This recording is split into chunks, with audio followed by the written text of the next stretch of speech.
Асылбек Владимирович, азыр чындыгында инвентаризация боюнча туура маселени көтөрүп кеттиңиз. Бул кайсы убакта бүтөт толук кандуу? Биз иш планында бекиткенбиз. Ошол иш планда 25-жылдын аягында аягына чабабыз деген планыбыз бар.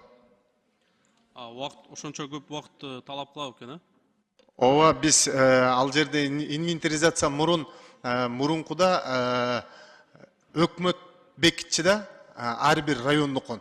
Бүгүнкү күндө биздин агентствонун астында Кыргыз Гипрозем ишканасы бар. Ошолор ишти алып барат, жумушун кылат. Бирок бекиткенин ар бир акимге жилигирип этилген. Бүгүнкү күндө быйыл 17 райондо гана бекиттик. Калган райондорду ошол 25-жылга чейин. Ооба, туура айтасыз, ал жерде 91-жылдан бери инвентаризация боло эле экен. Көп жерлер, айыл чарба жерлер, населен пункт кылып алган жерлер бар. Ошон үчүн аябай кылдаттык менен карап, кичине убакыт талап кылынып атат да.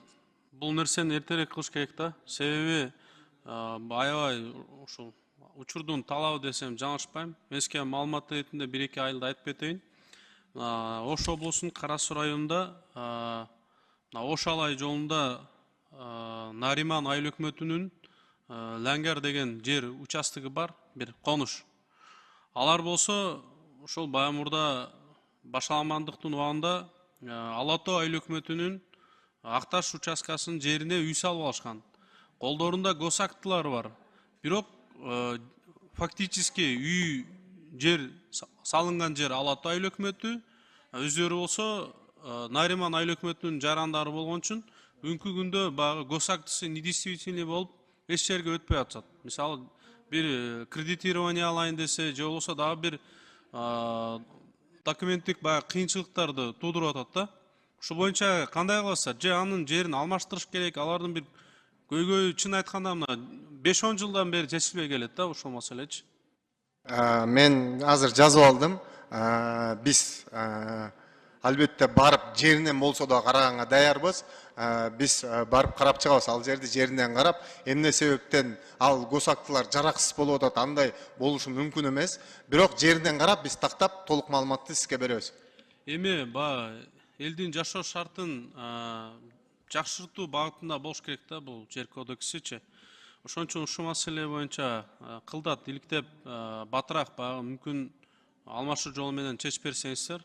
Анан кийин ошол 36 пунктунда бул жерде айтып атасыздар, жерди муниципалдык пайдалануучусу депчи. Азыр ушул кодекс кабыл калса, ушул күнгө чейин инвентаризация бүтүп калса, буга чейин ушу муниципалдык жеке менчикте турган зданияларды болсун, жерлерди болсун, баягы арзан суммада, баягы мизерный суммага арендага алып алган адамдар көп да. Бирок ошол максаттуу, багыттуу колдонбой келип аткан жарандарыбыз толтура. Аны алып жөн эле коюп койгондорчу. Ушул боюнча кандай кыласыздар? Кайра аласыздарбы? Мисалы 49 жыл убакытка алып алган да. Эми 49 жылда ким бар, ким жок, мисалы үчүнчү. Аны иштетем деген башка жарандарга бериш керек болбосо. Туура айтасыз, абдан туура маселе бул. Бүгүнкү күндө ушундай маселени биз Ысык көл районунда баштадык. Бүгүнкү күндө сиз айткандай 49 жылга мисалга алсак, Токойдун жерин 49 жылга алып алып, эч кандай эчтеке иштетпей, максаттык багытта иштетпегендерди бүгүнкү күндө биз кайта мамлекетке кайтарып атабыз. Бизде инвесторлорубуз бар, ошол инвесторлорго берүү боюнча бүгүнкү күндө кызуу иштер жүрүп атат.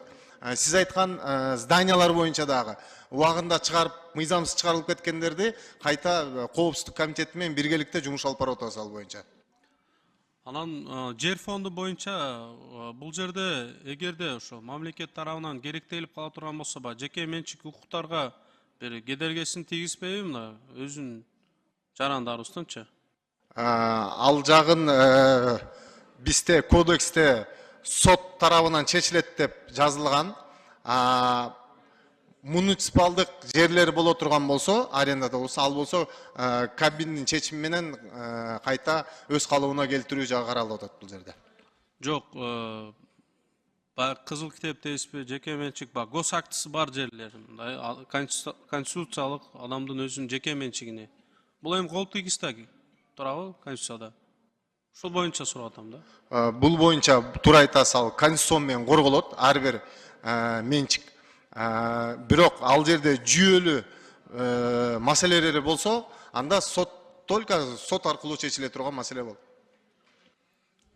Башкы план боюнча дагы айтсаңыз, кээ бирки шаарларда мисалы туура эмес же болбосо баягы катачылык менен кирип калган жерлер бар да.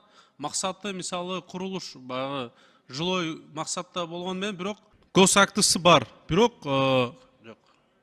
Ушу баягы жашылдандыруу, зеленый зонага кирип калган жерлер бар да. Ошол дагы буюрса, бул кодекс кабыл алынып калса өзгөртүү киргизсе болобу? Мыйзам жол береби?